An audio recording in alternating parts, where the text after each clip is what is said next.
arrive. Je suis désolée, je suis encore en retard. T'as l'habitude avec moi en même temps. Voilà. Tu m'en veux pas, dis. Oh, allez. Bon, écoute, pour me faire pardonner, on va chanter. Tu sais la chanson que tu préfères? Moi d'avant de Saint-Jean. Je veux mon vœu.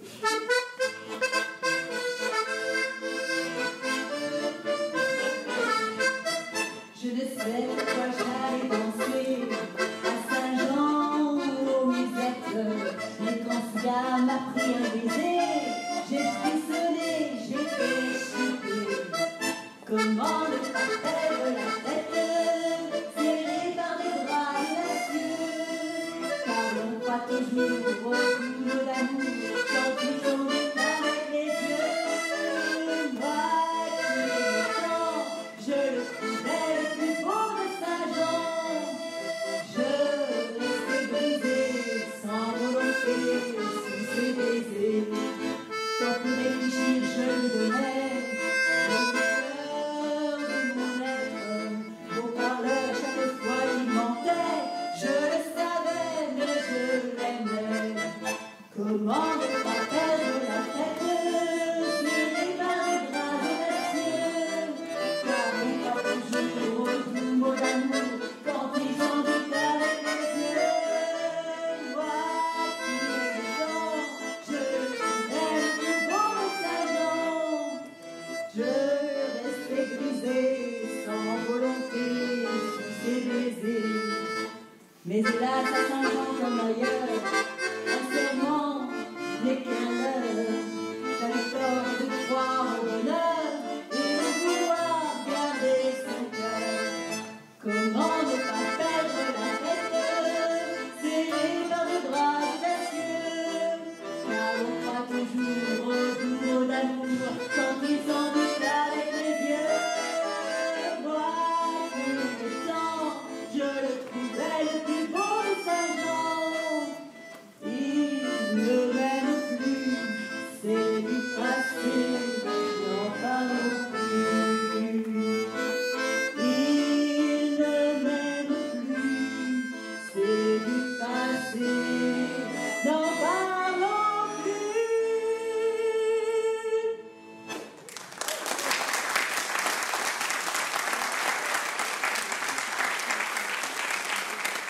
Alors celle-ci, je suis sûre que vous la connaissez. Et que vous allez m'accompagner. Oui. Ah, bien. Allez, Gérard.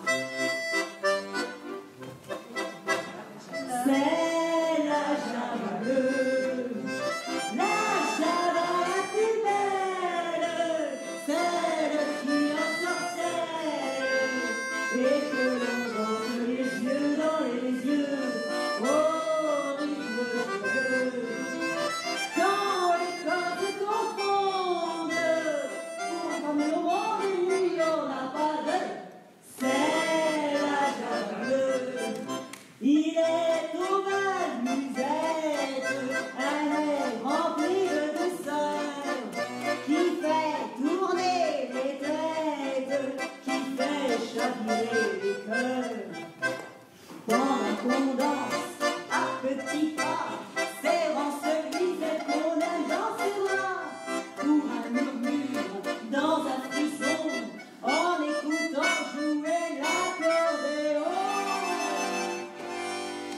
C'est la Java bleue, la Java la plus belle, celle qui ensorcelle et que l'on danse les yeux dans les yeux au rythme joyeux.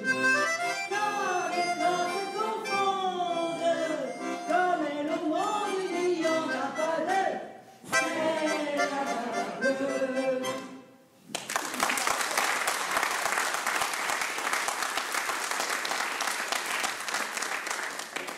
Alors on va changer un petit peu d'époque. On est dans les années 40, et là on va plutôt passer dans les années 50. Avec une petite chanson entraînante. Vous la connaissez peut-être.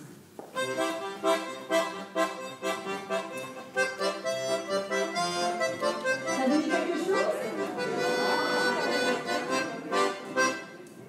Un petit cordonnier qui voulait aller danser avec un des souliers. Une belle est entrée qui voulait les acheter. Cordonnier lui a déclaré: il se rend à vous sans qu'il vous coûte un sou, mais il faudra danser avec moi. Il se rend à vous sans qu'il vous coûte un sou, mais il faudra danser avec moi.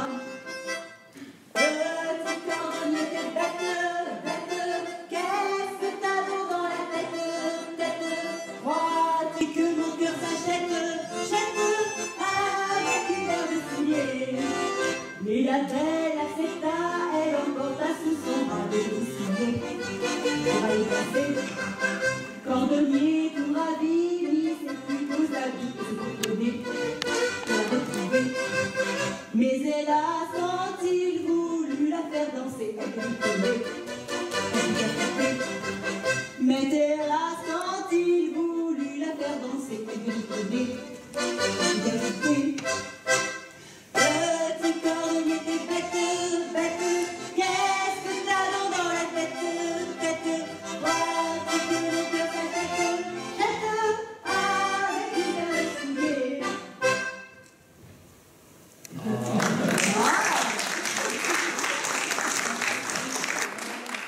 Qu'est-ce qui se passe après?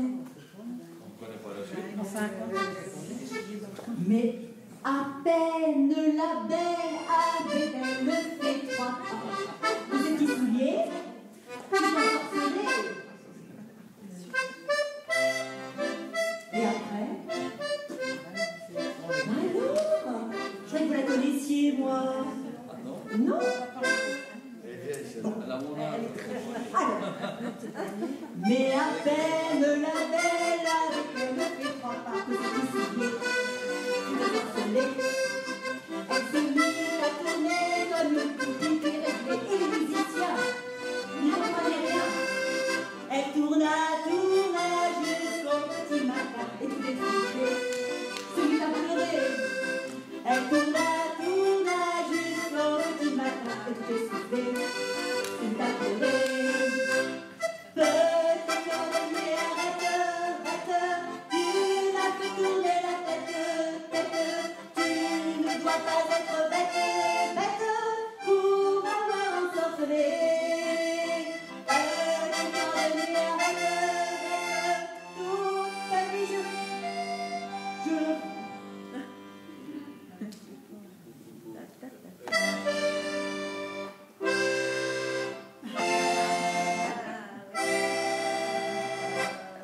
C'était le petit cordonnier.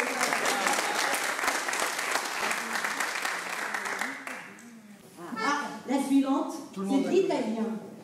Mais je suis sûre que cette là vous Mais connaissez. tout le monde parle italien dans la série. Bien sûr, il y a des Italiens. Ouh, là ça va être terrible. Hein. Écoutez pas l'accent. Mais en tout cas, il y aura la ferveur.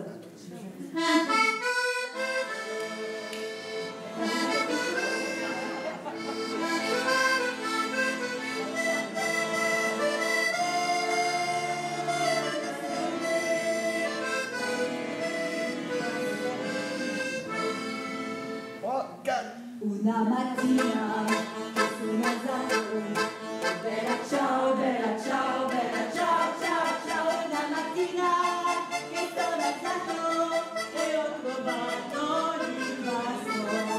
Oh partigiano, portami via. Bella ciao, bella ciao, bella ciao, ciao, ciao. Partigiano, portami via, che mi sento di morire.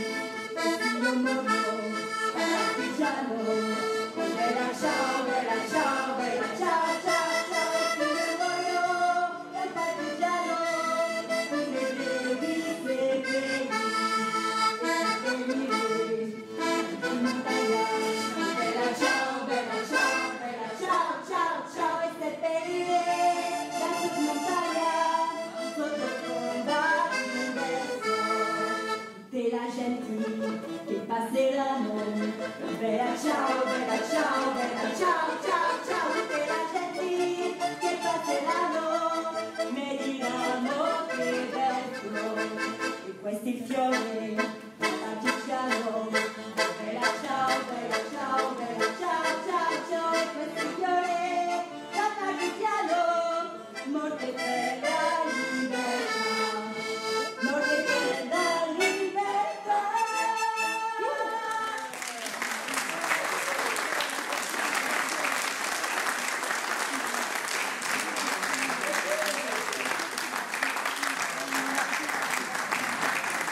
Elle a perdu son mari, cette dame? Ah non, c'est son chat. Ah. Et il s'appelle Adolphe? Bah oui. Ah. Curieux nom pour un chat. Oui, mais c'est qu'elle y tient à son chat. Oui. Il vaut mieux perdre son chat que son mari. Oh, ça dépend. Ah oui, si c'est un bon chat. Mais il y en a, je vous jure, qui ne rangent pas leurs affaires. Oui, mais c'est particulier. C'est Mademoiselle Chayotte. Elle est un peu, justement, particulière et dérangée, comme prétendent certaines. Et ce n'est pas une raison pour tout déranger et ne pas être soigneuse. Oh, ça c'est encore un coup des Prussiens. Ils ont enlevé mon Adolphe. Hier, j'ai vu un Hulan rôder dans le quartier. Mais non, Mademoiselle Chayotte, vous savez bien qu'il n'y a ni Prussien ni Hulan, voyons. Oh, mais alors, où est-il, Adolphe? Ah, oh, peut-être que boude-t-il. Hein. Eh bien oui, j'ai dû le frapper avec le manche de mon ombrelle. Oh, mais je ne regrette rien. Le vilain allait sauter sur un pigeon. Oui, tant pis pour lui. Je lui ai répété 100 fois de ne pas s'attaquer aux oiseaux. Ce sont avec les arbres les poumons de la ville. Les poumons? Oui, les poumons. Les poumons et les voix, ça marche avec. Il faut bien des poumons pour que les voix sortent en chant. Oui, ça, c'est sûr. Eh ben, moi, je connais des oiseaux dont les cantates sont de véritables hymnes à la joie. j'ai tout un cœur de moineau qui répète tous les matins sur la rambarde de ma fenêtre. Oh, vous savez, quand on habite au dernier étage, on est si près du ciel. Ah, j'ai le vent dans les cheveux. Les saisons glissent au-dessus de moi comme une caresse. La pluie s'amuse à me picorer la tête comme elle picorerait le dos d'un étang. Mais c'est pourquoi j'ai le visage si ridé. Ce sont les averses qui ont laissé leur sillon et les vents qui ont froissé ma peau. Mais j'aime la vie. Et puis ne m'interrompez pas tout le temps, hein? J'aime la vie. Et puis tous les matins, moi je reçois une lettre, oui, avec mon nom et mon adresse. Mademoiselle Aurélie Chayotte, 7 rue du Point du Jour. Elle contient mes instructions. Je l'écris moi-même et je la poste la veille. C'est le plus sûr. Voici les consignes du jour. Petit 1. Dessiner mon dernier rêve de la nuit avec mes crayons pastel, bien appliqués au contour. Eh oui, je commence à trembler un peu trop.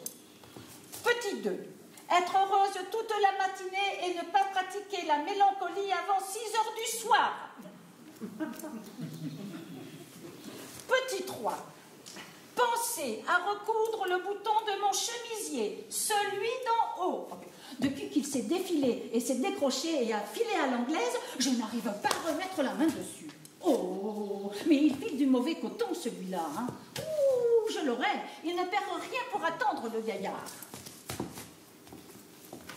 Petit 4.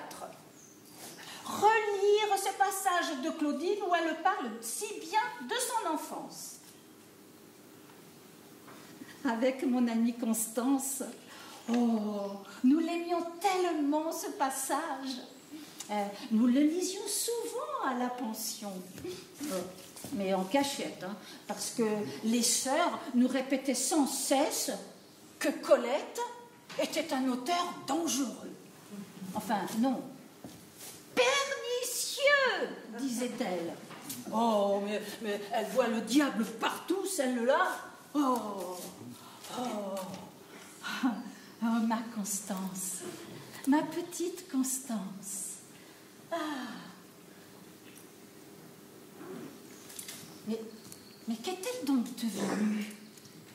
Oh, je l'ai perdue de vue. Oh, mais j'égare si souvent les choses. Oh, il n'y a que mes souvenirs qui me soient fidèles.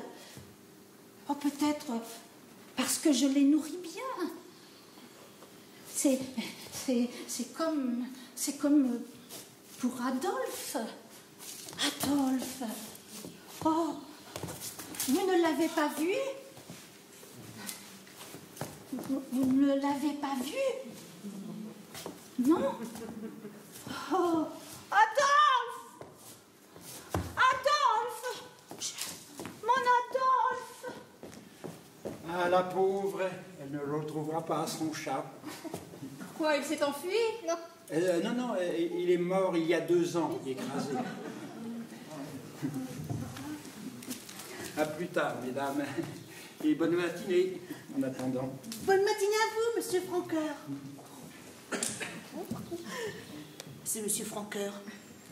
Il a perdu sa femme. Comme la dame au chat. Ah non, lui, sa femme est morte. En fait, il est veuf et ne se console pas de son départ. Il y a au moins 10 ans, à moins que ce ne soit 12 ans. Enfin bref, ils avaient emménagé à l'entresol pour ménager le cœur de madame Francoeur qu'elle avait fragile. Peu d'escaliers à monter, juste 5 marches. Pensez donc. Mais quand la fatalité frappe, personne n'est à l'abri. À qui le dites-vous? À vous? Savez-vous de quoi elle est partie? Non. D'un accident de poubelle. Oui, un accident cardiaque. Un matin, elle a voulu aider la concierge qui peinait à rentrer la benne. La roue s'était prise dans le caniveau, la poubelle a failli chavirer. Bon, elle a bien tenté de rétablir l'équilibre, et puis crac, elle est tombée d'un coup. La poubelle? Mais non, voyons, madame Francoeur. Dans la poubelle? À côté, terrassée par une attaque foudroyante. un infarctus. Bah, elle ne s'en est pas remise, hein. Évidemment, si elle est morte. Décédée d'un coup. Oh, sur le coup, ça nous a fait un choc, hein. C'est que ça a ébranlé tout l'immeuble, cette histoire. Et depuis, il y a des fissures partout. Pensez donc, un accident cardiaque de poubelle. Oh, c'était une si gentille personne et tellement serviable. Bah oui, mais elle en est morte apparemment. Bah oui, ce sont toujours les meilleurs qui s'en vont, nous, on reste et ben on n'est pas pressé de partir. Ah oui, c'est comme ça. C'est la vie. La vie, la mort, tout ça. On est peu de choses. On perd son mari, sa femme, son chien, son chat, son temps. On gagne sa vie. Mais tout passe. Et nous demeurons. Eh oui. Eh oui. Eh oui. Eh oui. Eh oui. Eh oui. Et écraser le chat de cette dame. Oh, c'est terrible ça, tous ces chats qui se font écraser. Une vraie malédiction, et j'en ai perdu 3 de cette façon. Mais enfin, pourquoi les matous s'ingénient-ils toujours à finir sous les roues des voitures? Vous êtes sûr qu'ils se font bien écraser? Mais pourquoi dites-vous ça? Oh, parce que on sait ce qu'on sait. Mais que voulez-vous dire? Je ne sais pas, je ne sais pas si je dois. Oh non! C'est un secret. Ah mais je suis très discrète, vous savez. Ah, dans ce cas. Mais ne confiez à personne de ce que je vais vous dire. C'est juré. Ah oui, juré. Ah, non. Bon, voilà. J'ai appris qu'ils capturaient les chats pour en faire des expériences avec leur fourrure. Non. Si. Oh, quelle horreur! Des manteaux en chat. Oh, vous me donnez la chair de poule. Ce seraient les Chinois qui seraient là-dessous. Tout un trafic clandestin. Une vaste conspiration. Une conspiration du silence. Un complot à l'échelle planétaire, même. Oui, bon. Il faut appeler un chat un chat. Ça ne m'étonne pas d'eux. C'est une race cruelle et fourbe. Les chats, vous parlez des chats? Mais non, des Chinois. Ce sont des êtres fourbes et cruels. Enfin, c'est bien connu, et de tout temps. D'ailleurs, on dit bien, c'est du chinois, ça, pour parler de quelque chose de compliqué. Oh. Et puis, rappelez-vous, les supplices chinois, les casse-têtes chinois, les chinoiseries, les ombres chinoises, les estampes japonaises, et maintenant les chats. En effet, on prédisait bien quand la Chine s'éveillera. Eh bien, c'est fait. Ils n'ont toujours dormi que d'un œil, comme les chats. Et maintenant, ils ont grand ouvert. Tout vert. C'est ça, le péril jaune. Les Chinois aux yeux grand ouverts. Mais bridés tout de même.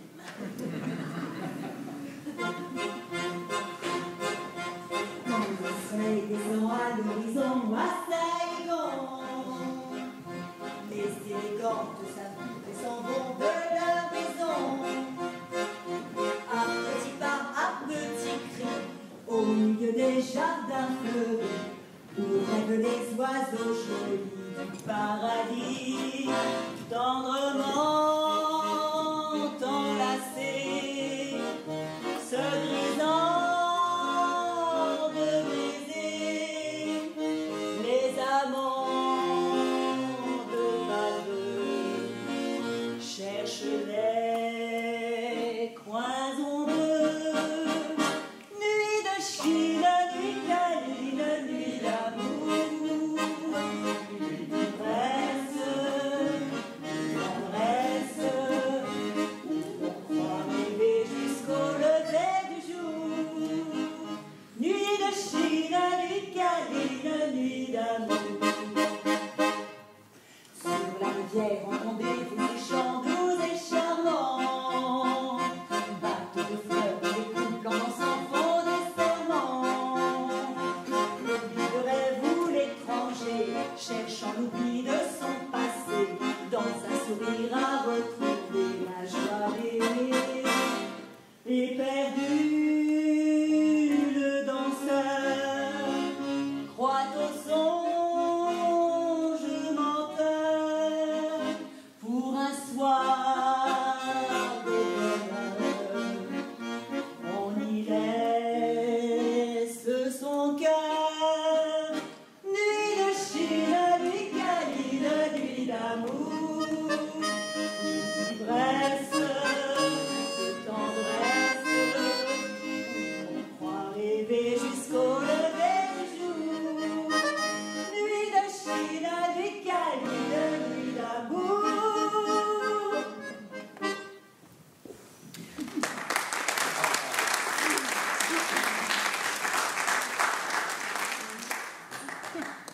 que je vous disais, ils sont partout, même dans les chansons.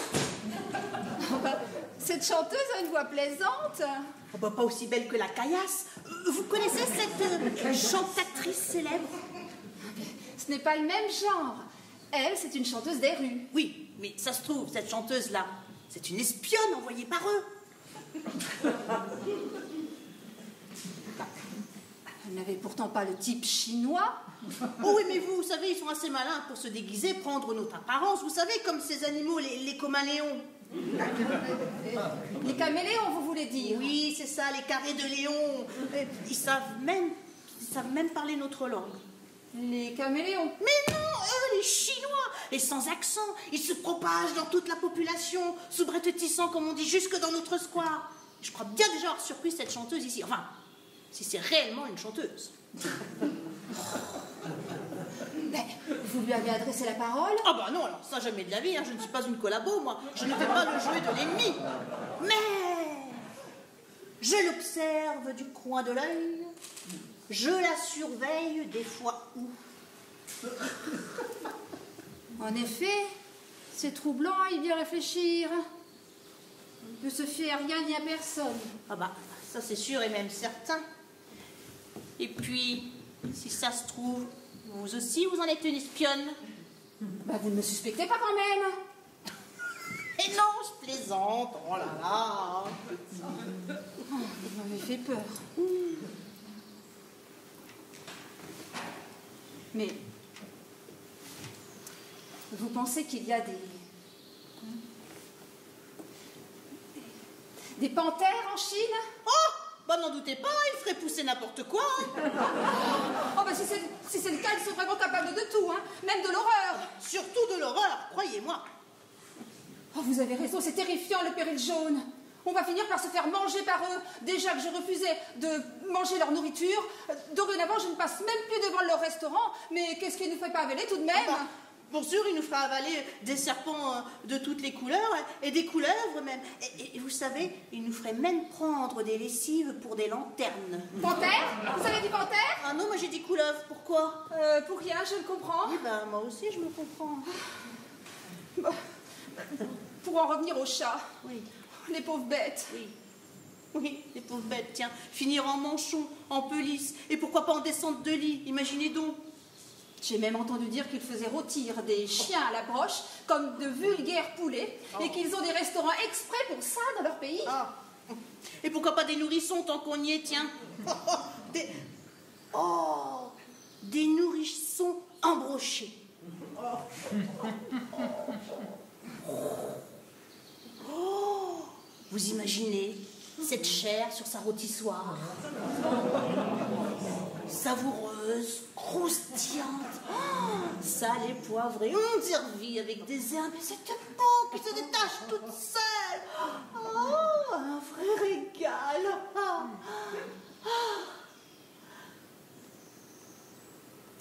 Enfin bon, un moyen comme un autre de réduire la population et de la nourrir, ils sont si nombreux. À ce qui paraît, les filles seraient particulièrement visées. Elles seraient plus tendres. Cannibales et misophiles par-dessus le marché. Et allez donc, cannibales, mangeurs de chiens. Les monstres. Oh là là. Pour un peu, ça me ferait faire des cauchemars. Mais c'est monstrueux, tout ça. Les monstres. Je ne serais pas étonnée qu'en définitive, ce soit tous un petit peu des ogres par là-bas chez eux. Et que leurs enfants tremblent quand ils leur disent « Mange, sinon je te donne à manger !» Les pauvres gosses doivent alors penser « Mais à qui vont-ils nous donner à manger ?» À d'autres ogres comme eux, c'est sûr qu'ils les dévoreraient volontiers, parce qu'ils ont toujours faim dans leur monde. Faim dans le monde, faim du monde, oui.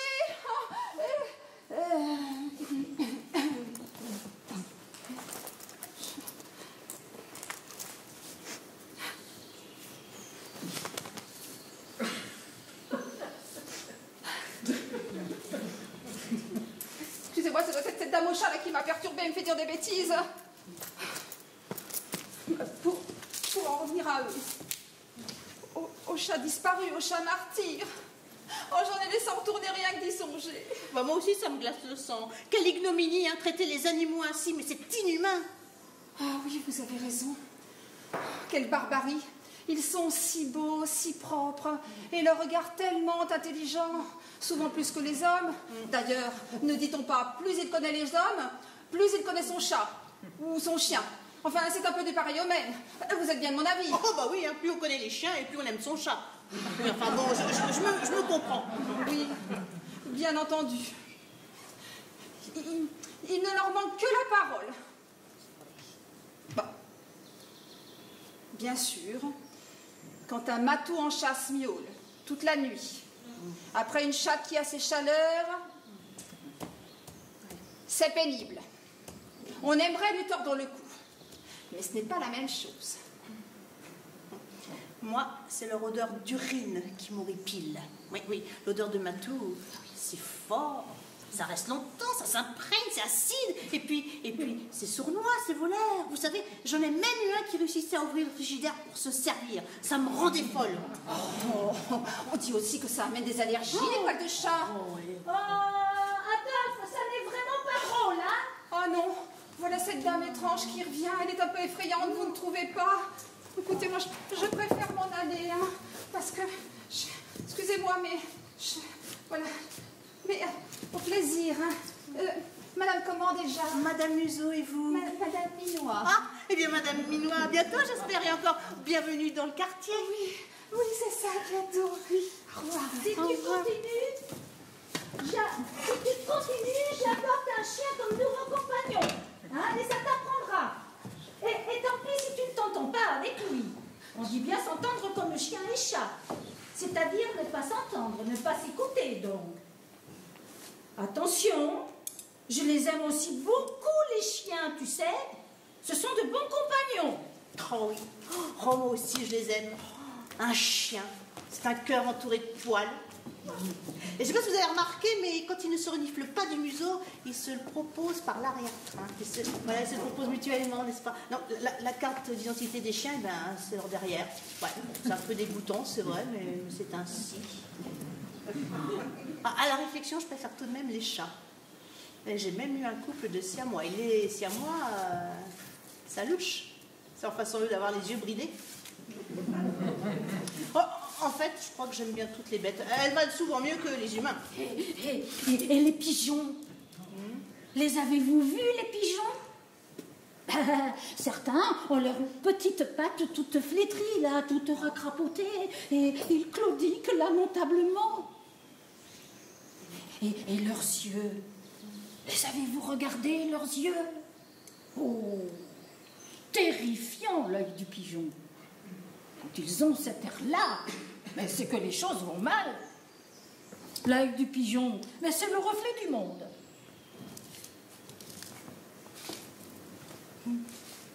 Bizarre, un œil de pigeon. Ça vous regarde à l'intérieur, là, ça vous fouille, ça vous tripatouille, et c'est sans fond. Oh, j'avoue que je n'y avais jamais songé, mais c'est inquiétant, ça. Mais certains jours, ils me font peur. L'air de la ville en est tout changé. Oh, bien sûr, tout est à sa place, apparemment, hein. Les immeubles du quartier, la petite épicerie, le salon de coiffure, oh ça, rien n'a bougé. Non, non. C'est dans l'âme que ça cloche. Ça cloche. Observez bien l'allure des passants. On croirait voir des automates, mais leurs silhouettes perdent leur contour. On dirait des fantômes. Moi, ça me fait froid dans le dos. Et leur regard, hein, quand on les croise, leur regard, mais on dirait qu'il s'agit d'une façade de carton-plâtre, d'un décor de théâtre qui essaierait de tromper l'œil. Mais je ne suis pas dupe, je m'en rends compte. À l'intérieur, ça sonne le vide, c'est plein de creux. Ils ont des regards d'aveugles. Oh, bien sûr. Ils ne se cognent pas partout, non, comme de véritables aveugles. Non, non, non. C'est pire. Ils se cognent à l'intérieur d'eux-mêmes. Voyez-vous? Un aveugle, c'est quelqu'un qui a perdu les gens de vue. C'est l'effet qu'ils me font. Ils ne se voient plus et ils ne voient plus personne. Et pas besoin de carnet blanche pour s'en apercevoir. Alors, vous avez de ces expressions, vous?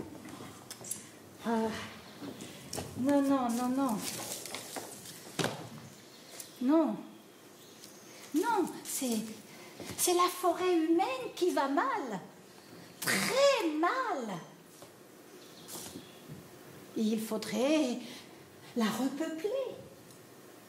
La repeupler de regards, de sourires, de rires et de rêves, bien sûr. Oh oui, oh surtout de rêves. Mais les hommes oublient de vivre leurs rêves. Ils préfèrent rêver leur vie à grands coups d'images, d'affiches, de bruit. Et de bruit, sans musique, mais c'est terrible ça.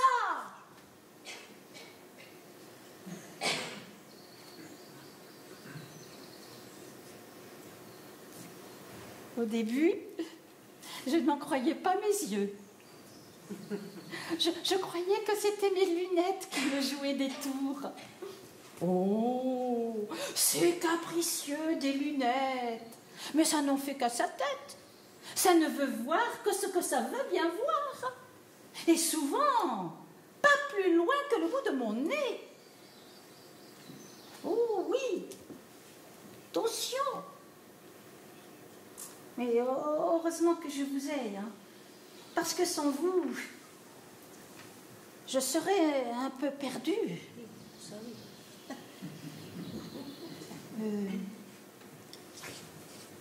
Où en étais-je?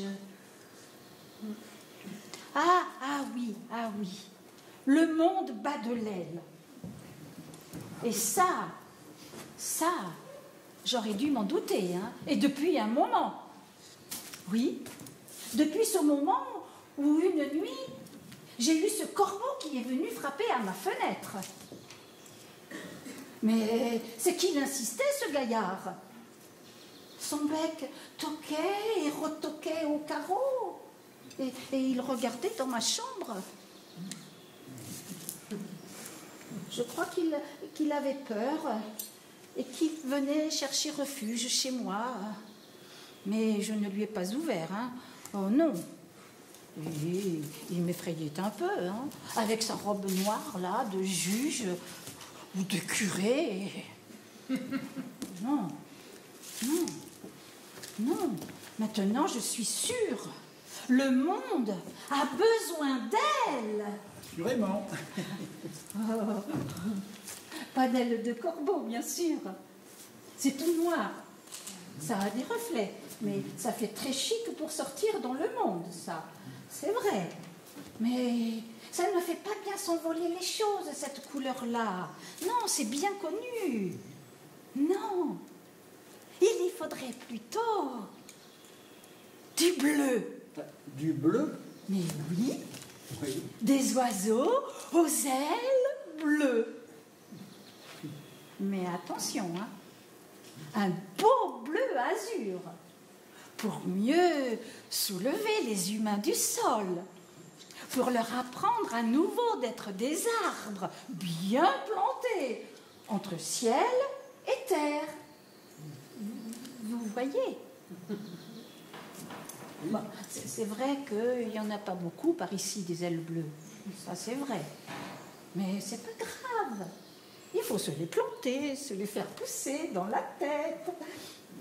Ah, quand ça bourgeonne un peu en soi, que ça devient du duvet, en prendre grand soin. C'est fragile comme du cristal.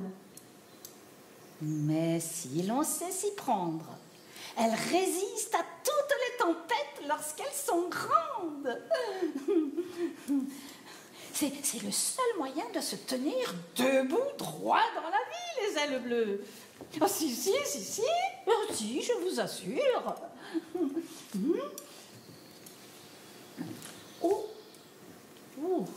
je crois qu'il faut que je les repose un peu, mes ailes. Je commence à fatiguer. Chez moi, ce sont les jambes qui fatiguent. Mais permettez quand même. Oh, Ouais, je vais la prendre, ma cocotte, là. Bon. je suis fatiguée. Bon. Moi aussi, je connais ça, figurez-vous. Un bon coup de barre juste derrière les genoux, ça vous coupe les jambes d'un coup. Hein. Et puis, pas d'autre moyen que d'attendre un moment que ça passe. En fait, j'y repense. C'est un peu comme si on devenait des anges. Oui, c'est ça, des anges.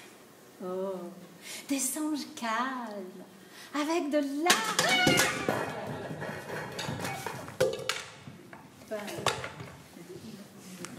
Pas trop large tout de même, pour qu'elle ne prenne pas trop de place. Oh. Des anges. C'est ça, des anges. Ou encore des petits nuages en écrin de coton blanc pour mieux abriter les idées et les songes. Voilà, une tête en petit nuage. Un petit nuage dans la tête, aux ailes bleues d'oiseau. Ou d'ange.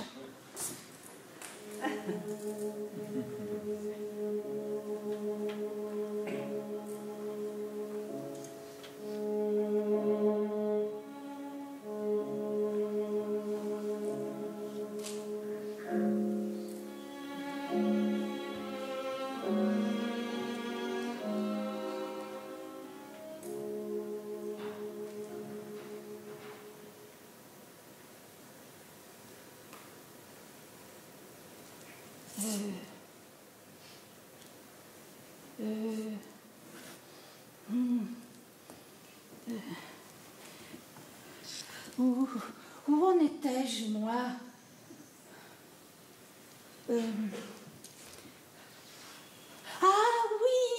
oui, le temps est malade.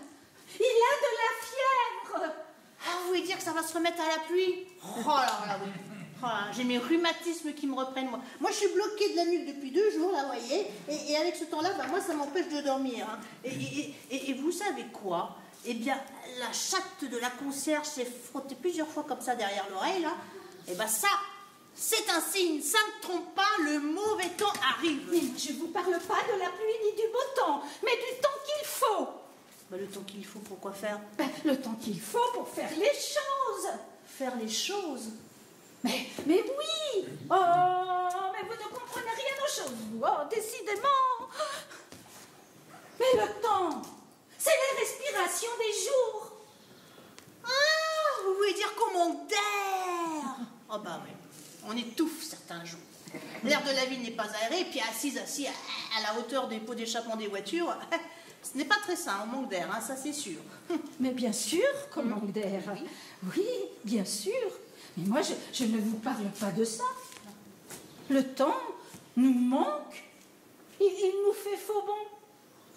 C'est une rivière qui ne coule plus juste.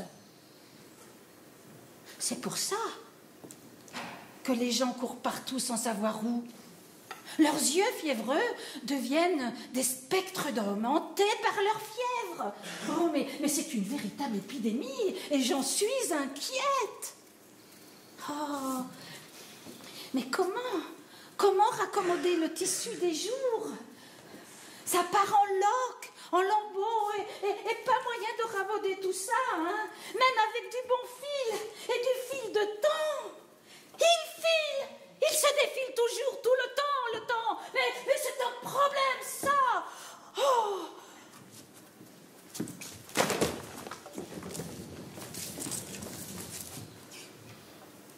Bon, le temps, c'est une chose. Mais l'espace...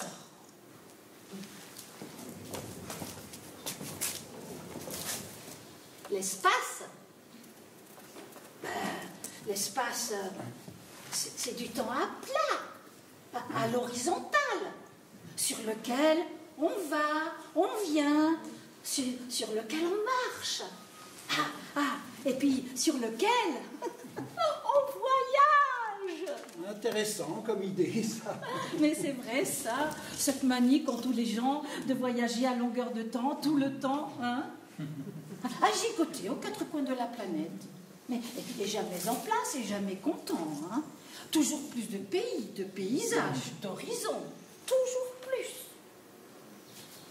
Mais que cherchent-ils tous enfin? À passer le temps à coups d'espace, à s'occuper l'esprit. Oh, absurde! Peut-être pense-t-il trouver mieux ailleurs, sous d'autres climats, d'autres latitudes, s'évader, comme on dit. Ah oui, s'évader de leur quotidien peut-être un peu trop banal à leur goût. Oui, Voilà. oui. Et leur collection de photos, là, qu'ils ramènent à chaque fois de leur voyage. Mais des cargaisons! Et puis, ça clique-claque à n'en plus finir. Il s'est même trouvé un jour, ici, un touriste qui prétendait me tirer le portrait. Oh, quel toupet! Oui. Pas possible. Oui, un comble, hein? Oui. Oh, mais c'est que je l'ai fait disparaître sans tambour ni trompette. Nous l'imaginons. Oh, mais quand même, je ne suis pas un monument tout de même, ni un sujet de carte postale. Certes, non. Non. Toujours vouloir tout mettre en boîte. Alors qu'on sait très bien que les idées, on les garde mieux au chaud dans la tête, sans avoir à les déposer sur quelque chose.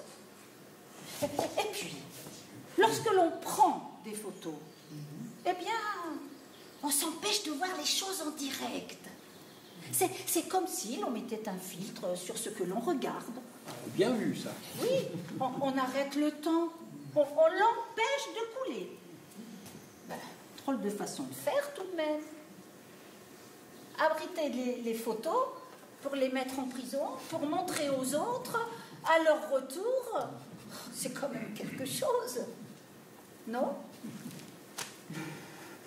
Moi aussi, je préfère les voyages immobiles, vous savez bien. Ah oui, oui.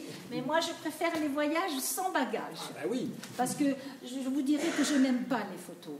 Hein. Ça enlève l'âme des choses et des lieux, et je crois même aussi que des humains. Alors, moi, dans tout ça, je préfère les voyages que l'on fait sans bagages, parce que les voyages sans bagages, eh bien, c'est moins lourd à porter. C'est bien ce que je disais. Moi aussi, je préfère les voyages immobiles. Les voyages imaginaires. Tiens, partir au fil d'un nuage sur la mer du ciel. Voguer à bord d'une petite feuille sur l'eau d'une rigole en se laissant embarquer par le courant. Entendre dans le feuillage tout un tas de bruissements déchiffrer le langage du monde, sa musique. Et goûter le miel du soleil filtrant au travers des arbres, des branches. Ou encore décrypter les idéogrammes que la lumière trace sur le sol. Hein? Oh là là, vous causez bien, monsieur Franck. On dirait un poète. Et dites, vous ne le seriez pas des fois un peu à vos heures? Possible, quand je m'y mets. En tout cas, nos beaux marronniers du square en automne valent largement tous les palmiers et les cocotiers des tropiques. Ah ça? Sans l'eau turquoise et les plages de sable blanc, évidemment, c'est sans conteste magnifique à voir, mais est-ce bien nécessaire tout cet attirail pour carte postale? Ouais, moi je pense qu'à la longue, on doit finir par s'ennuyer dans ce décor de paradis qui fait pourtant tant rêver nos semblables. Et de plus, à mes yeux, nos beaux marronniers du square, entre autres, et dont j'ai parlé, et surtout, nos 4 saisons bien contrastées, avec chacune leur charme propre, me semblent préférables à un été perpétuel. Ah, vous avez 100 fois raison, en effet.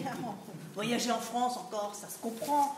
On est entre nous, et puis notre pays est si beau. Mais partir à l'étranger, avec toutes ces langues qu'on ne parle pas, qu'on ne comprend pas, et tous ces panneaux à déchiffrer, moi ça me dépasse. On peut toujours se faire comprendre avec des signes, des gestes. Oh non, merci bien. Nous ne sommes quand même pas des singes à gesticuler à longueur de phrase pour que le monde vous comprenne. Hein. tous ces étrangers là, qui parlent pas français. Quel enfer! Et puis, à l'étranger, il y a des microbes étranges et bizarres aussi, qui s'attachent bien, qu'on a du mal à se défaire, vous voyez, des maladies comme, je sais pas moi, la fièvre jaune. Ah! Décidément, je n'aime pas cette couleur. La malariage, il y a le typhuge, la moule tsetse, hein? Il y a le choléra, il y a la peste, il y a aussi, tiens, la lèpre, où on s'en va un petit morceau, là. Il y avait aussi la griffe aviaire. Tiens, puis la toute dernière inventée, le connard-à-virus. Non, sans compter tout ce qui nous ferait pas avaler là-bas. Hein. Merci bien, on est bien mieux en France, chez nous, avec nos maladies à nous. Une bonne grippe. Oh. Une bonne angine. Un bon rhume avec un bon grog et une bonne bouillotte. Ah, quel bonheur. Là, on est en pays de connaissance. Remarquez. L'année dernière, je suis restée 3 semaines au lit avec mon docteur. Et ça n'a rien donné du tout. Et même avec ses soins et ses antibiotiques. Vous savez, il m'a même fait prendre de la poudre de courtisane, c'est vous dire. Il paraît que j'avais atteint mes dépenses humanitaires. Oui, monsieur. Oui. Et je tenais plus debout, c'est pour ça que j'étais couchée là. Voilà. Bah oui. Ouh là là. Mais j'y pense. Si ça se trouve, c'était une bronchite asiatique chinoise même. Oh voilà pourquoi vous savez, ils fabriquent tout cela maintenant. Avec le transport, je ne suis pas certain que ce soit très rentable. Ça risque de ne pas rapporter gros. Vous croyez? Oui. Ça serait de la pure malveillance, de la méchanceté gratuite? Va savoir quand on ne sait pas. Non mais dans ce cas-là, c'est pire. Bon enfin, c'est passé, mais je reste sur mes gardes. Vous avez raison, il pourrait bien revenir, vos microbes chinois. Et la seconde fois, ça pourrait être bien pire, même avec votre médecin au lit pendant 3 semaines ou un mois. Vous me faites peur. Mais les microbes, chinois ou pas, ça n'existe pas. Moi aussi. Quand le corps tombe malade, c'est parce qu'il le veut bien.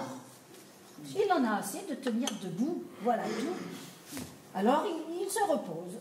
Mais comme il se repose et qu'il lui faut un prétexte pour se reposer, eh bien, il se fabrique de la fièvre et des tas de malaises pour aller avec. Et oui, la maladie, c'est la sieste du corps. Et le corps sait très bien quand il en a besoin. Bon, c'est vrai qu'il y a des corps qui s'écoutent un peu trop. Hein.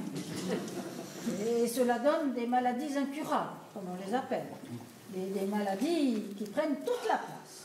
Il y a aussi des êtres vulnérables qui naissent ainsi avec cette fragilité en eux et qui partent plus tôt que les autres. Ah.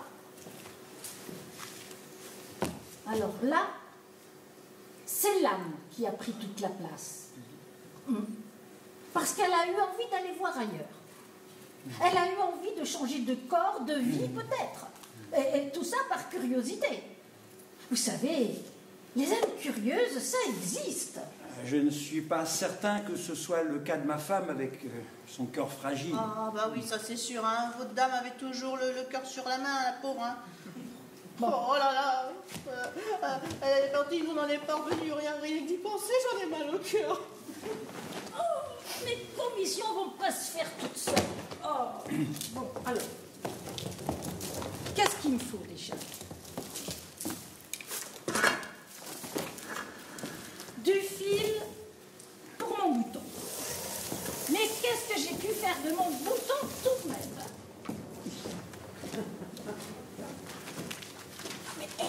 Non mais elle me fait tourner la tête à l'envers avec ses idées. Moi je ne sais jamais où j'en suis après l'avoir croisée. Je ne m'y retrouve plus. J'y suis habitué depuis le temps. Bien sûr qu'elle est un petit peu particulière. On ne sait jamais à quoi s'attendre avec elle. Mais ça change des gens, des autres gens. Et puis elle n'est pas méchante. Hein. Non mais et un peu toquée sur les bords, avouez.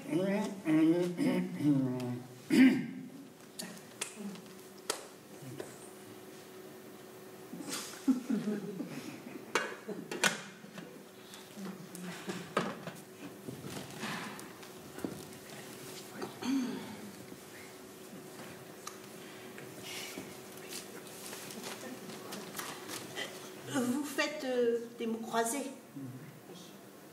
Oh, tous ces mots en haut, en bas, à gauche, à droite, pouf. Ça me perturbe, je sais pas où donner de la tête. C'est comme un rébus à résoudre, un jeu de pistes à démêler. Ça occupe l'esprit, parce que vous savez, depuis la mort de ma femme... Oh, alors, vous étiez un couple très uni. Oh, la pauvre partir si vite, mais qui l'aurait cru?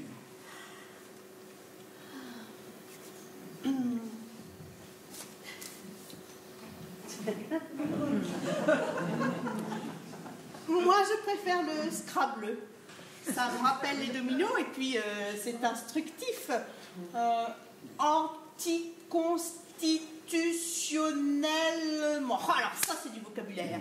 Anticonstitutionnellement. Bon, je sais pas trop ce que ça veut dire, mais ça impressionne un mot comme ça. Hein. Ça veut dire contraire à la Constitution. Ah oui, ouais, ben n'empêche, où est-ce qu'ils vont chercher tout ça? Dans le dictionnaire, à la lettre A. Ah. Ouais, mais vous avez fait des études, monsieur Franqueur. Pas beaucoup, mais je lis. Je lis énormément. Je lis même un peu dans les livres. Ce sont de bons compagnons de vie, vous savez. Retrouver son livre, c'est comme retrouver un ami, enfin un ami fidèle. Moi, ce sont les animaux, enfin les chats surtout. Ils me consolent des humains. Puis au moins, eux, les animaux, ne font pas la guerre. Pas encore, mais ça peut venir. C'est une histoire de dressage. Non, mais monsieur Franqueur, vous plaisantez, j'espère, ce serait si terrible. Rassurez-vous, ce n'est pas encore pour maintenant. Il y a bien un auteur de science-fiction qui a imaginé que les hommes inventeront un jour une sorte de machine, une sorte de petit casque là, que l'on poserait sur la tête des chats et des chiens, ce qui permettrait de les télécommander par ondes au cerveau et d'utiliser leur force, leur agressivité comme arme dans un conflit. Vous imaginez ça? Des crocs, des griffes, l'attaquant, la nuit, une armée de choc que ces soldats nyctalopent de surcroît. Hein. Nictar. Bol. Oh, quelle abomination pour un pu compter. Sur nos compagnons à quatre pattes, j'en frémis d'avance. Rassurez-vous, ce ne sont que des histoires inventées, là. Oui, justement, monsieur Franqueur, vous n'avez pas honte de dire de pareilles horreurs? Rien d'y songer, il me semble que j'ai déjà une insomnie. Moi, je ne dors plus beaucoup, vous savez. Et puis, mais ça occupe l'esprit. C'est une façon pour moi de m'évader, ces romans-là. Ça fait partie, tiens, de mes voyages immobiles, mes voyages imaginaires. Enfin, bon, il y a bien d'autres façons de s'évader. Tenez, une belle histoire d'amour, par exemple. Ouais. Avec des tas de complications qui empêcheraient les amants de se retrouver, évidemment. Mais une fin heureuse tout de même à la fin. Chacun ses plaisirs, Madame Museau, à chacun ses plaisirs. Quand même. Des chats avec des casques sur la tête.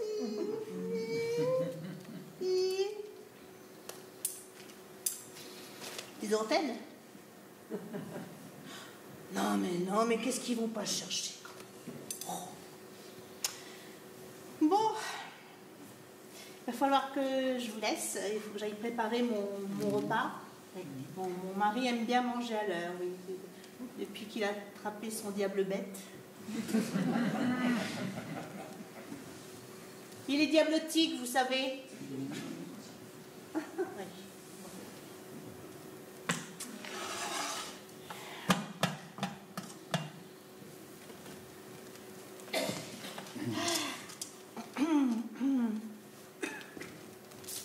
Bonne journée, monsieur Franqueur. Bonne journée à vous, Madame Museau. Hein. Et le bonjour à votre époux. Hein. Oui, je lui dirai merci.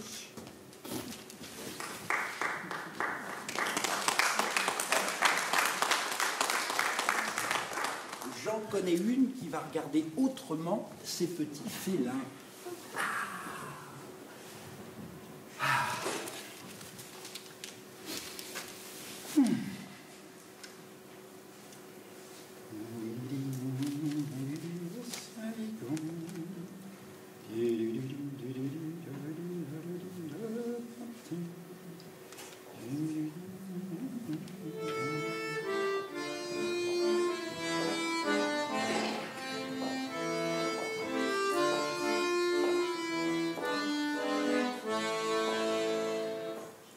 En été, près d'un lac, je sais que tu m'attends.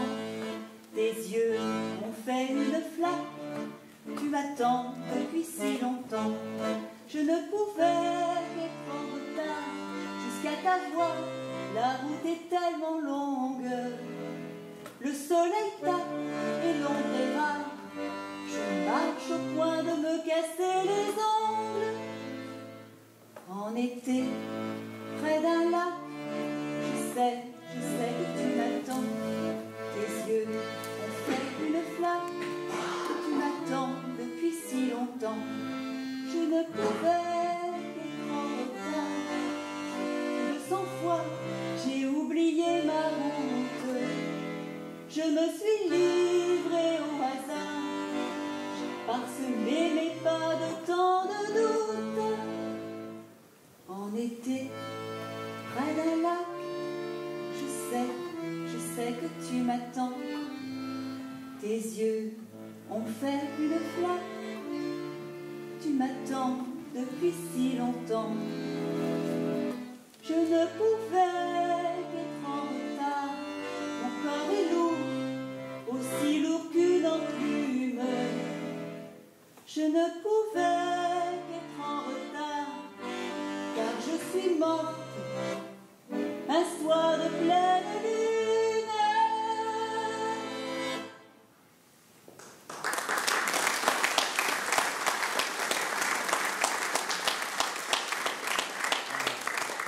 Quelle belle voix, quelle belle chanson.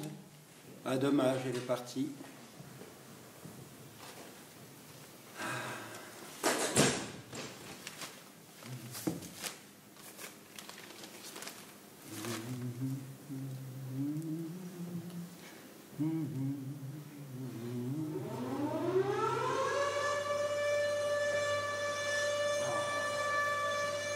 Allons bon. On peut pas être prompt. Oh, mais ça a l'air sérieux. Quel raffule. Il paraît qu'une panthère s'est échappée du zoo. Mais rentrez tous chez vous, il y a des dangers. Enfin, vous imaginez finir sous les griffes d'une panthère ou sous ses crocs comme une vulgaire proie. Mais c'est terrible. Imaginez que de nos jours de pareilles choses arrivent. Oh là là, mon Dieu, mais que font les pouvoirs publics? Non, mais c'est intolérable, c'est intolérable. Mais quelle négligence à notre époque de voir telle chose. Non, mademoiselle, je suis sûr que le tout nécessaire a été fait. Ne vous inquiétez pas, voyons. Mais vous ne vous rendez pas compte? Mais c'est terriblement dangereux, les félins.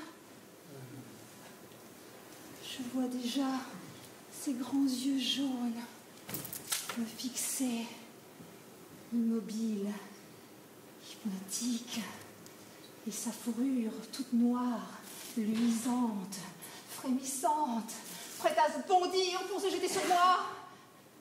Je sens son haleine sur ma figure, sa mâchoire me saisir, se refermer sur ma gorge alors que ses pattes m'immobilisent faisant de tout leur poids, sa fourrure chaude sur ma poitrine. Je sens ses crocs rentrer dans ma chair, me transpercer, me déchiqueter à petits morceaux, traîner sur le sol comme une vulgaire dépouille. J'ai toujours ces bruits de mastication horrible là dans les oreilles, et toujours ces yeux qui n'ont cessé de me fixer, des yeux noirs, de panthère jaune, de panthère noire. Je ne saurais faire ça de mieux à tel cauchemar, à tel supplice, même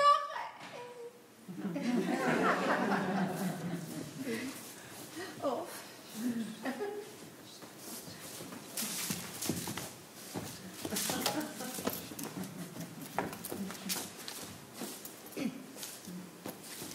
Bien sûr, il y a eu Sainte-Blandine avec ses lions, mais elle en a réchappé.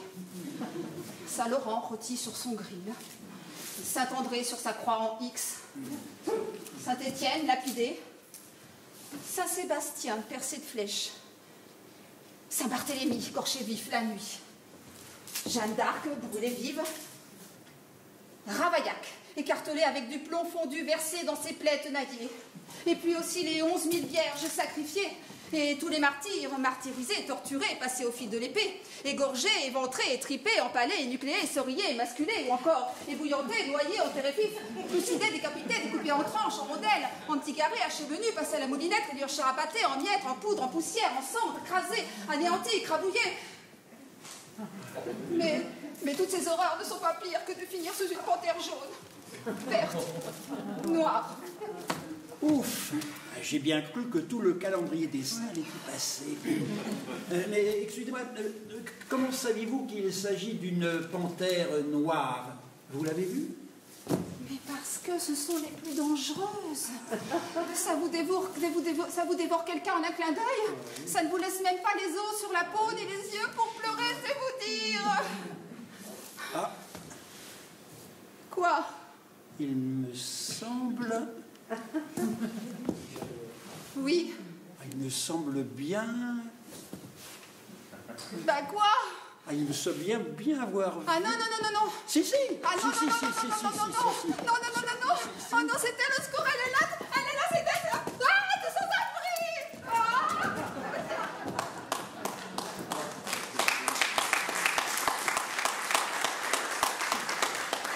Alors, ce n'était que le vent dans les bosquets. Fausse alerte. Oh, mais quelle tête à marre cette sirène! Oh!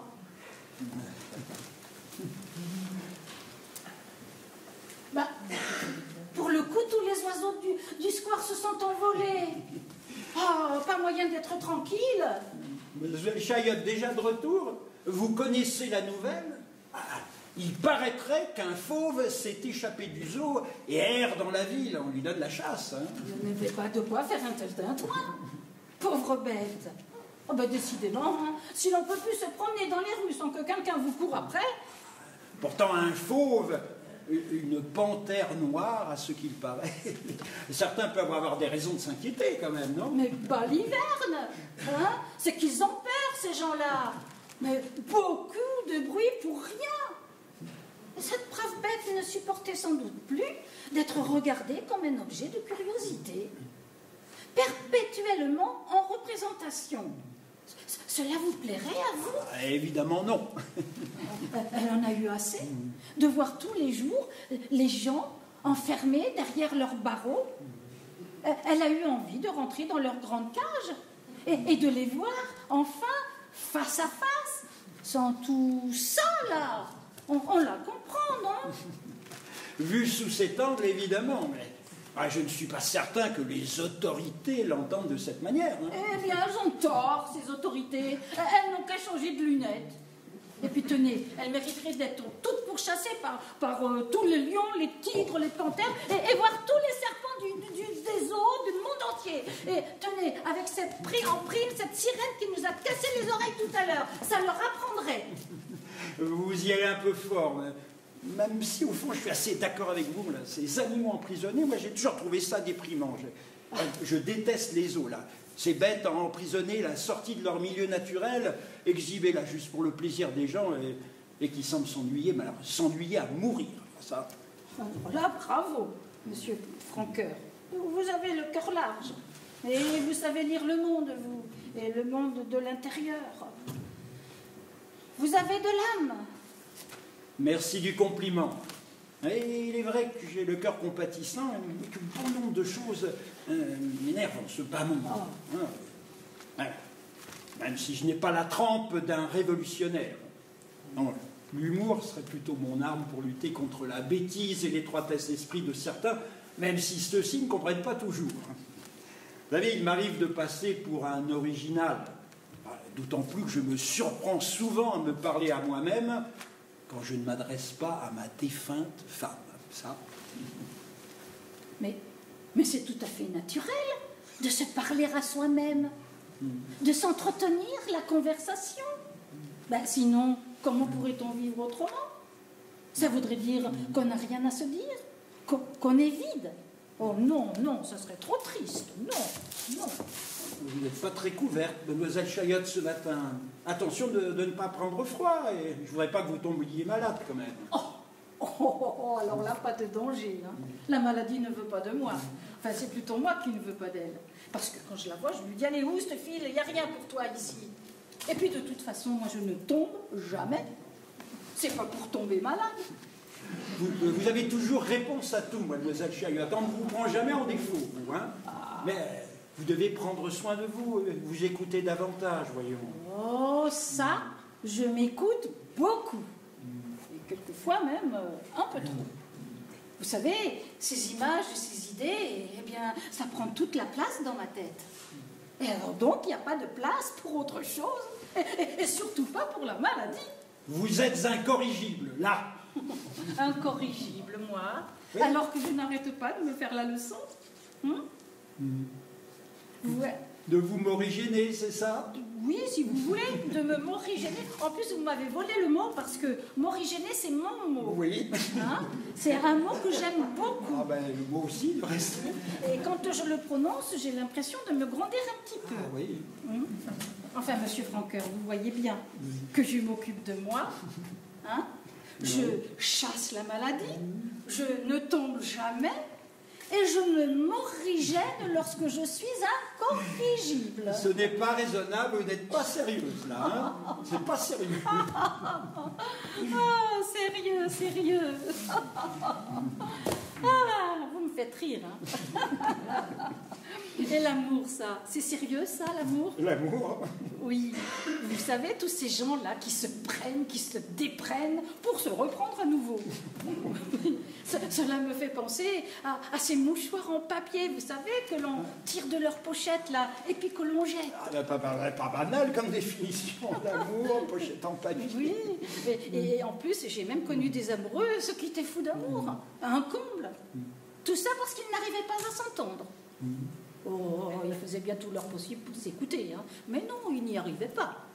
Il y avait toujours leur oh, tu sais, j'ai mes aspirations personnelles, il faut que je me réalise et que je me comprenne. Et puis ci, et puis là, et puis tati, et puis tata.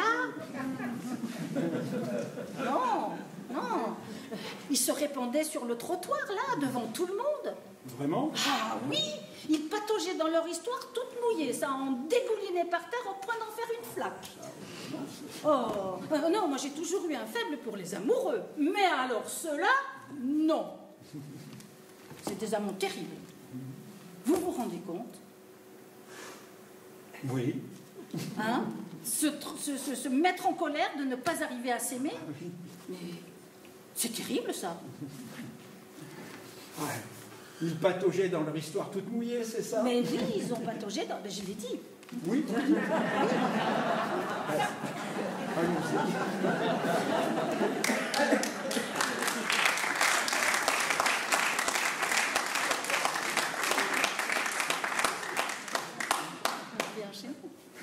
Eh bien, oui, peut-être bien que c'est une drôle de chose, l'amour. Ah ben, pour moi, ça a quand même été un peu plus simple, vous voyez? Ah bon? Oui. Et quand même, c'est une drôle de chose, le couple. Bah, oui. Hein?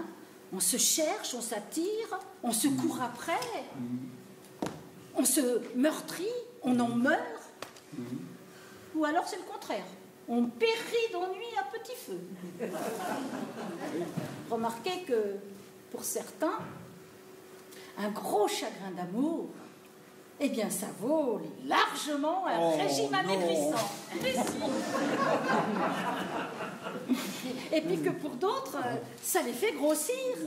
Eh bien oui, parce que ça mange toute la journée. Des bonbons, des gâteaux, des confitures, enfin tout ce qui colle, quoi. On dit que ça compense, hein, c'est ça? C'est ça, c'est ça. Enfin, c'est bizarre, hein. Bizarre tout ça. Peut-être bien sûr. Vous savez, avec ma femme...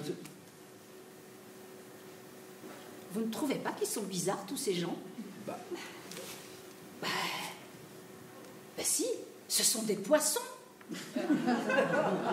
des poissons? Mais oui, des poissons perdus dans leur bocal.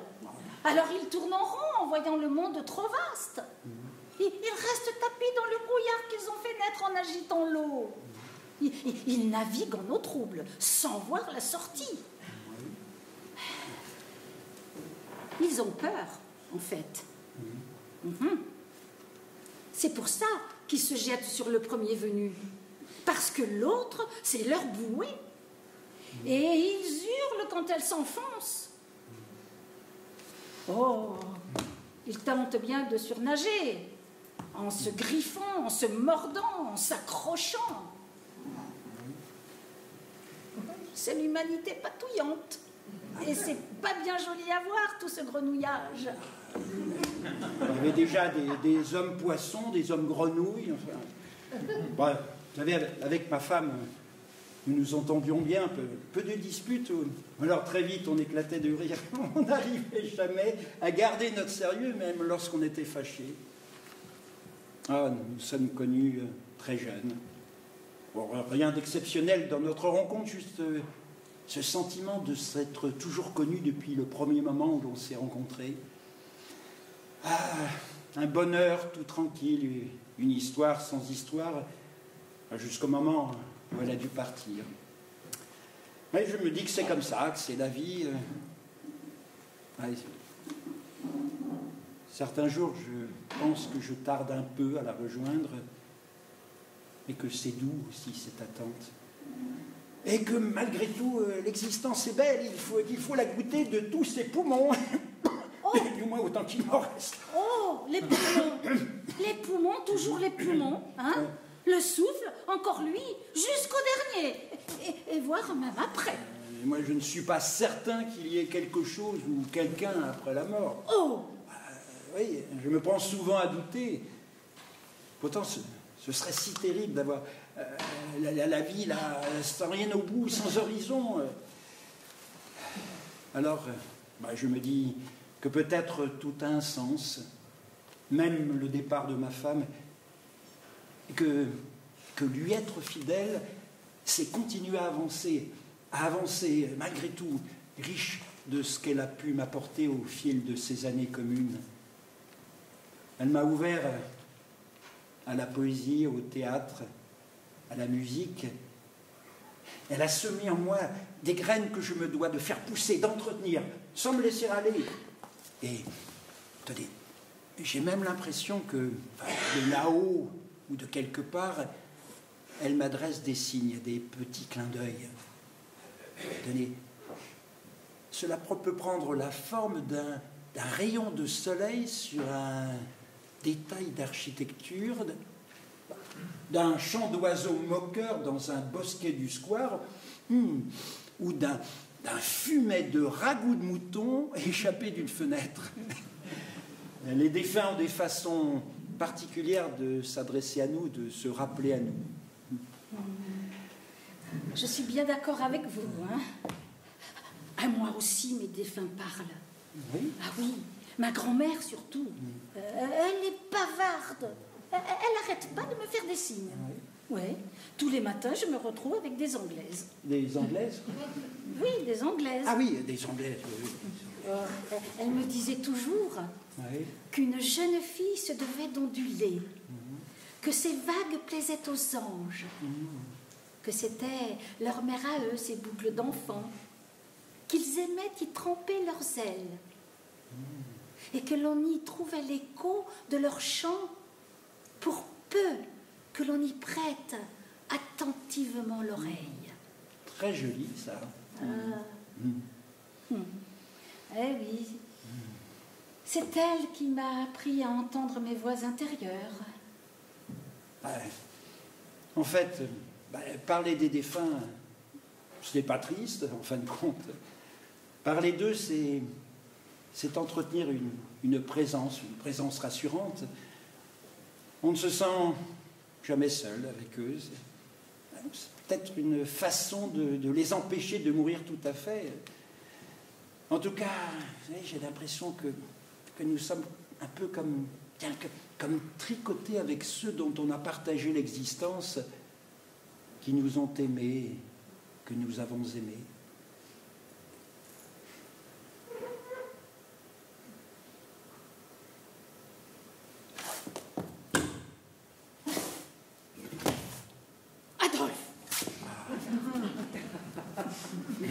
Adolphe!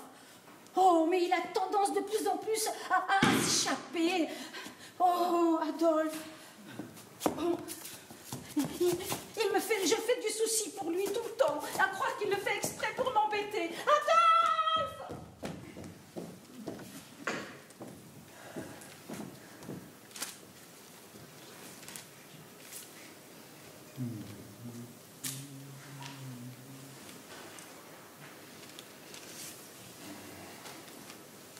Merci Gérard.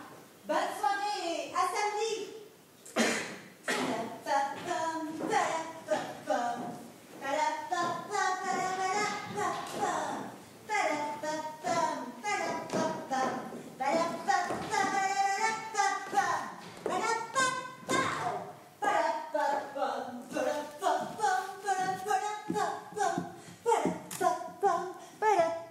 pam, palapa, palapapam, palapapam. Oh, excusez-moi. Je me croyais seule. J'ai dû vous déranger pendant votre lecture. Ne vous excusez pas, être dérangé de cette façon est un réel plaisir. Vous avez une bien jolie voix, bien travaillée. Hein. Merci. Mais vous savez, c'est mon métier. Je suis chanteuse. Et même chanteuse des rues à mes heures. Je sais, je vous ai entendu tout à l'heure. Écoutez, vous m'avez l'air sympathique aussi. Si j'osais, je vous demanderais volontiers une petite faveur. Je vous écoute. Connaissez-vous l'adieu de Guillaume Apollinaire, mis en musique par Léo Ferré? L'adieu? Assez bien, oui. Cette complainte, mais très chère, c'était la chanson préférée de ma défunte femme. Une demande particulière? Pourquoi pas?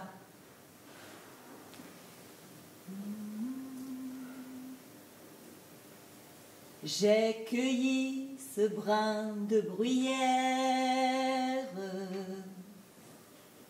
L'automne est morte, souviens-t'en. Nous ne nous verrons plus sur terre. Odeur du temps, brin de bruyère. Et souviens-toi que je t'attends. Souviens-toi que je t'attends.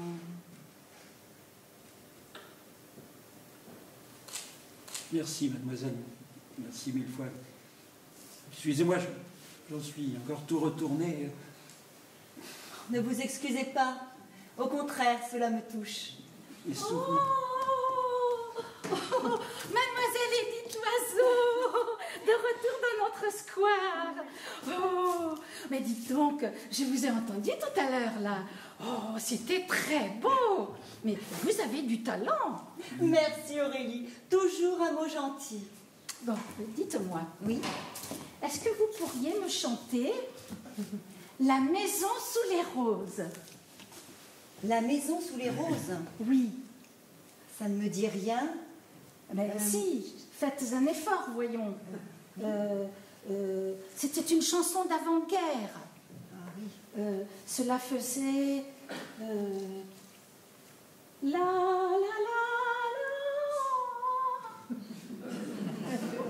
Et les notes se perdaient dans les voilages comme des papillons. Cela parlait d'un jardin perdu sous la lune. Oh, mais faites un effort, voyons. Je ne vois vraiment pas. Alors attendez, était-ce la maison sous les roses? Oh, mais non. Vous le faites exprès d'embrouiller mes idées et mes souvenirs. Mais je vous assure que non. Mais moi, je n'étais pas née à cette époque. Je ne connais pas votre chanson, je suis désolée. Ah bon? Oh, ah ben alors c'est la faute à tout ça? Si ma chanson a disparu avec mon Adolphe? Adolphe? Oh, mais c'est tout de même pas lui qui l'a avalée, ma chanson. Oh non. Non, parce que je le sais capable de bien des bêtises, mais pas de telle vilainie. Hein? N'est-ce pas que c'est pas lui qui l'a avalé? Oh, Adolphe! Adolphe, n'est-ce pas que c'est pas toi qui l'as avalé? Allons bon, voilà qu'elle remet ça avec sa chanson disparue et son Adolphe.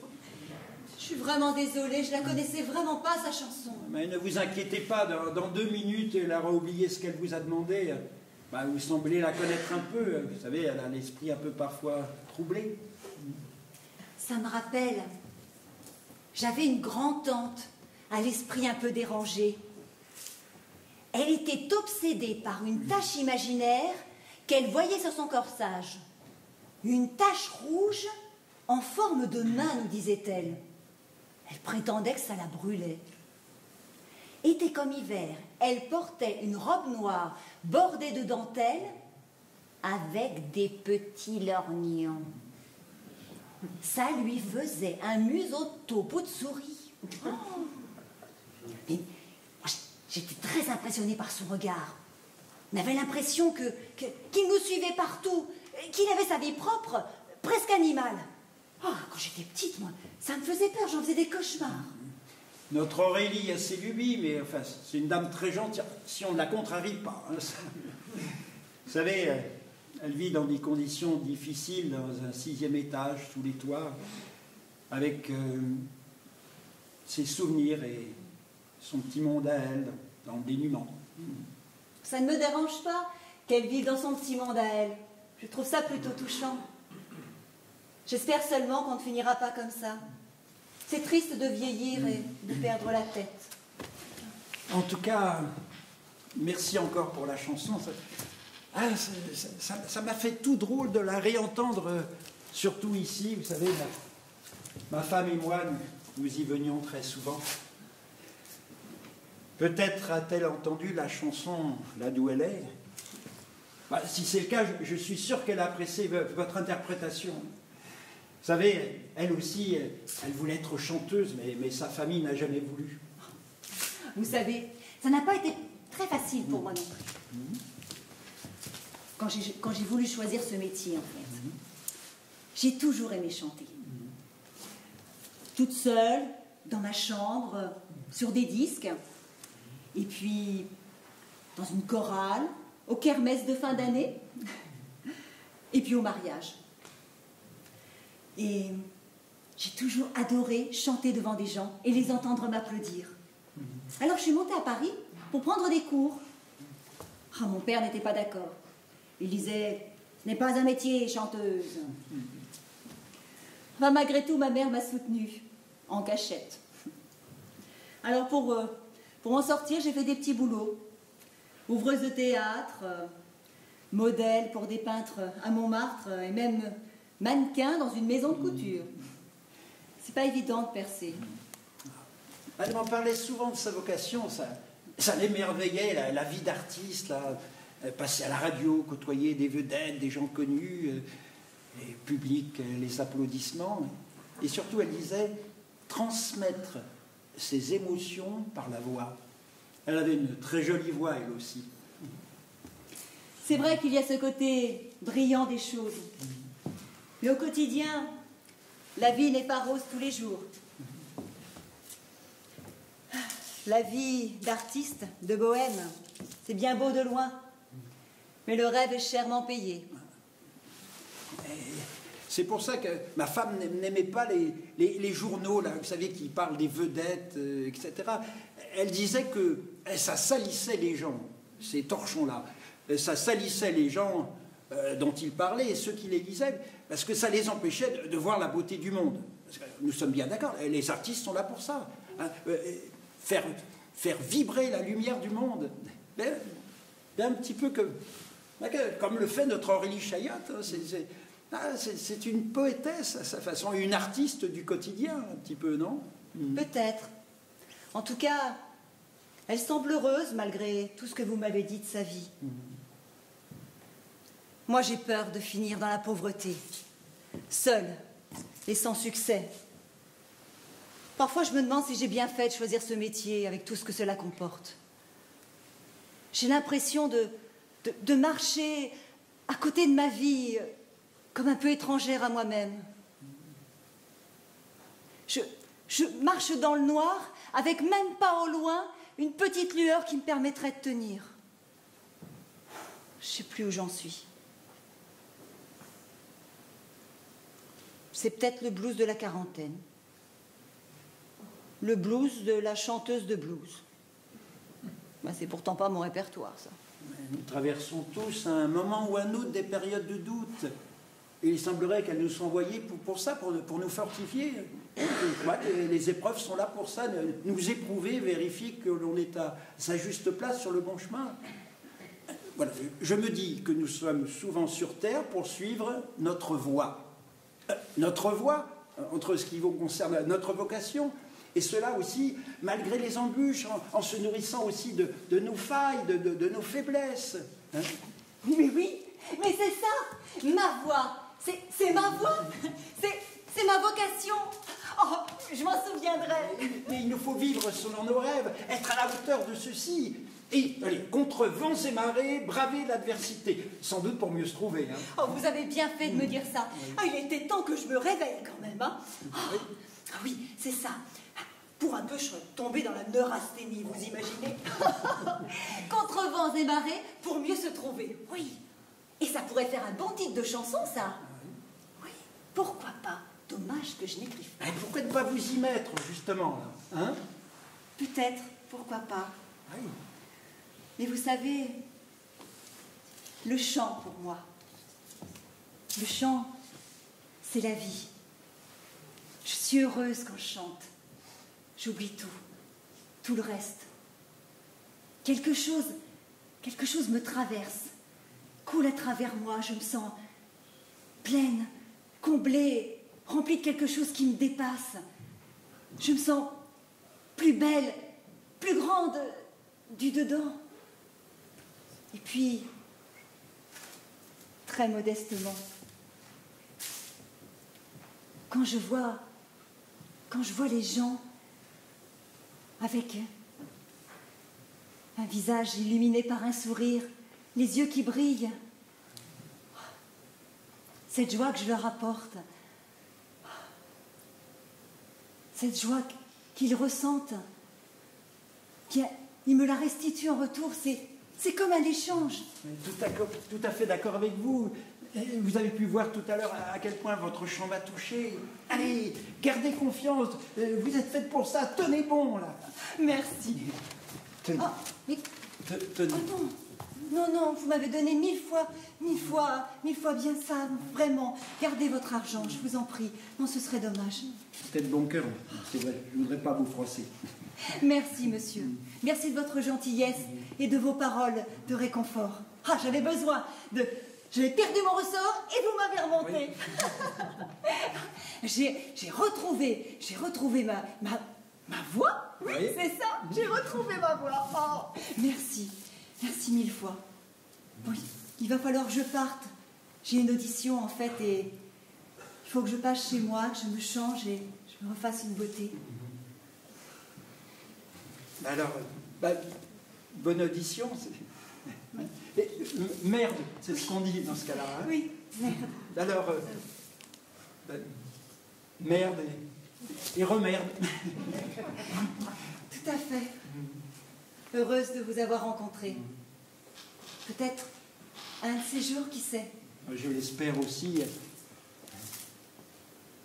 Et en tout cas, encore merci pour votre adieu.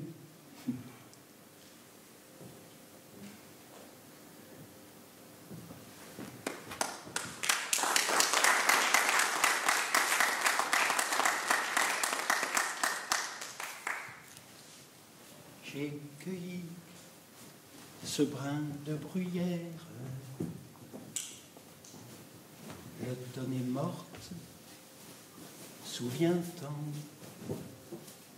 nous ne nous verrons.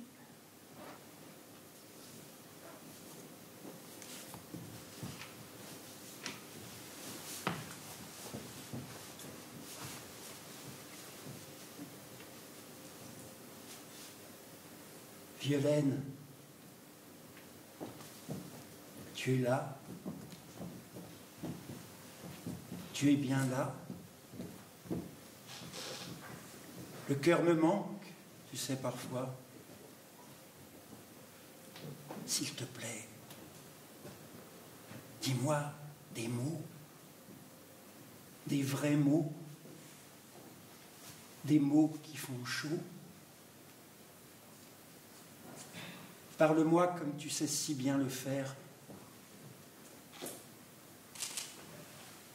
Parle-moi même de ton pays de là-bas, de ton pays de l'envers. Dis-moi que tu veilles sur moi, que par-delà l'absence, nous sommes ensemble, l'un près de l'autre.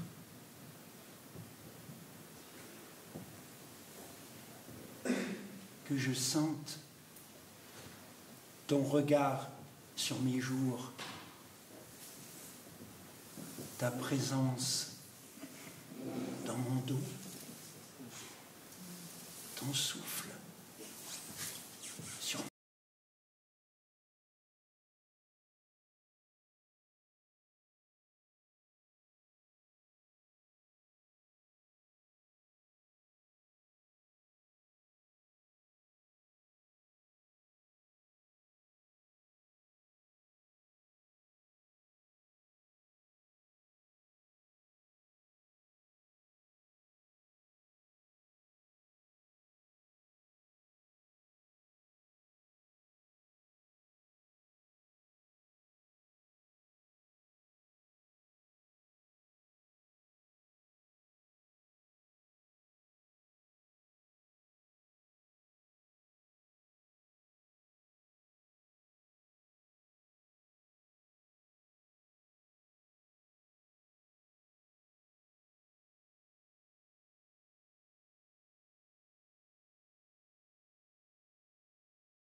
technique du hublot qui nous a vraiment bien secondé.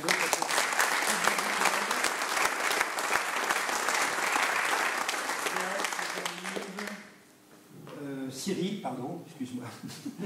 Cyril et Thibaut, voilà, et puis merci à voilà, toute l'équipe du hublot, qui a permis du hublot, de l'estomac, enfin bon, bref, vous avez bien compris. Voilà, donc merci à Jean-Pierre, à Patrick, à Alain, voilà, d'avoir continué, fait perdurer ce festival, et puis voilà, si vous avez envie de passer un petit moment, petit retour avec nous. Voilà.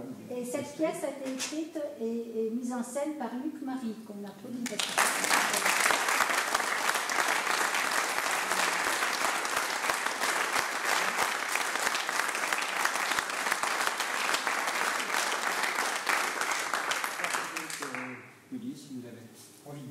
rester un petit peu avec nous, échanger un peu, on aime bien les retours. Voilà.